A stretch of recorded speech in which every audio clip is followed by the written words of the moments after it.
'హిట్టియానీ made in China' 2 hours 37 minutes run టైమ్‌తో 2019లో మలయాళంలో రిలీజ్ అయ్యి ప్రైమ్ వీడియోలో స్ట్రీమ్ అవుతున్న ఈ మూవీని ఇప్పుడు ఈటీవీ విన్‌లో తెలుగులోకి డబ్ చేసి స్ట్రీమ్ చేస్తున్నారు. ఇక చూసాక నాకైతే ఈసారి ఈటీవీ విన్‌కి ఏమైందో మరి ఒక పెద్ద వరస్ట్ మూవీనే తీసుకొచ్చారు. నిజంగా ఎందుకు చూసానో నాకు తెలీదు. ఎందుకు చేశారో మోహన్ లాల్ గారికే తెలియాలి మరి. కోర్ పాయింట్ ప్రొడ్యూసర్‌కి చెప్తేనే స్టార్ట్ చేయని మూవీ అసలు ఇలా ఎలా తీస్తారు అనేలా ఉంది.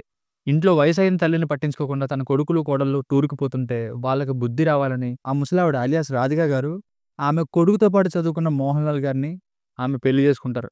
అసలు రాధిక మోహన్ లాల్ గారి పేరు కాస్టింగ్‌నే టూ ఆడ్‌గా ఉందంటే మళ్ళీ అతనికంటే ఆవిడ వయసులో డబుల్‌గా పెట్టారు. ఏంటండి ఇది? చెప్తేనే చిరాకొచ్చే సబ్జెక్ట్‌తో 2 అవర్స్ 37 మినిట్స్ తీశారు మూవీని. Maybe income tax cover drive ఏమో!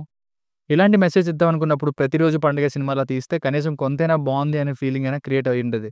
అబ్బాయి నచ్చినట్టు తీస్తాం అదే చూడండి అన్నట్టుంటే ఎవరు చూస్తారండి? ఎప్పుడు ఎంతో కొంత క్వాలిటీ మెయింటైన్ చేసే ఈటీవీ విన్ ఇలాంటి మూవీని డబ్ చేసేసరికి నేను షాక్ అయ్యా. ఇక ఫ్యామిలీతో చూడొచ్చా అంటే అడల్ట్ సీన్స్ ఏం లేవు కానీ ఈ కోర్ పాయింట్స్ చుట్టూ తిరిగే విషయాలు రోత పుట్టిస్తాయి. ఇబ్బంది పెట్టేస్తాయి. ఇక బేసిక్ స్టోరీ లైన్ కూడా అదే.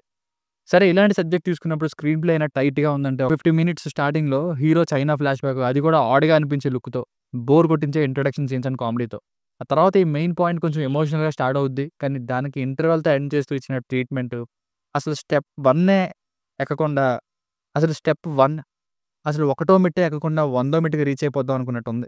మెయిన్ పాయింట్‌నే బిలీవబుల్‌గా లేదంటే ఇంక రెస్ట్ ఆఫ్ ద ఫిల్మ్ అంతా రెస్ట్ ఇన్ పీస్ అన్నట్టే ఉంటుంది. మెలో డ్రామా సీన్స్, నవ్వు తెప్పించిన కామెడీ, ప్రెడిక్టబుల్ నరేషన్, మళ్ళీ హీరోయిన్ సీన్స్, సాంగ్స్ ఇవెల్లా ఎన్నెన్నో. ఒక్క ఆమెకు గుండెపోటొచ్చే సీన్ ఒక్కటి తప్పితే, ఆ టైంలో పిల్లలు రియాక్ట్ అయ్యే విధానం కొంచెం ఆలోచించేలా ఉంది. ఇవి తప్పితే మిగతా సినిమా అంతా అంతే ఇంక.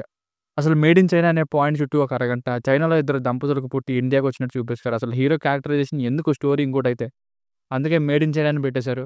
ఏమాత్రం అసలు వాల్యూనే యాడ్ చేయలేదు సినిమాకి. ఇంకా ఇన్ డెప్త్ ఎంత మాట్లాడినా వేస్ట్ అండి.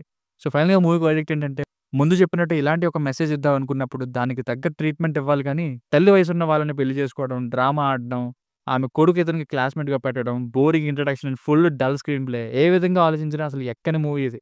ఏదో ఎవ్రీ థర్స్‌డే ఒక మూవీ రిలీజ్ చేయాలి కాబట్టి ఈటీవీలో చేసినట్టుంది. వేస్ట్ ఆఫ్ టైమ్ దీనికి రేటింగ్ వచ్చేసి ఇది నా ఒపీనియన్ 1.5/5 మీకు గనుక నా వర్క్ నచ్చినట్లయితే మరిన్ని రివ్యూస్ కోసం మన ఛానెల్‌ని సబ్స్క్రైబ్ చేసుకోండి. Thank you.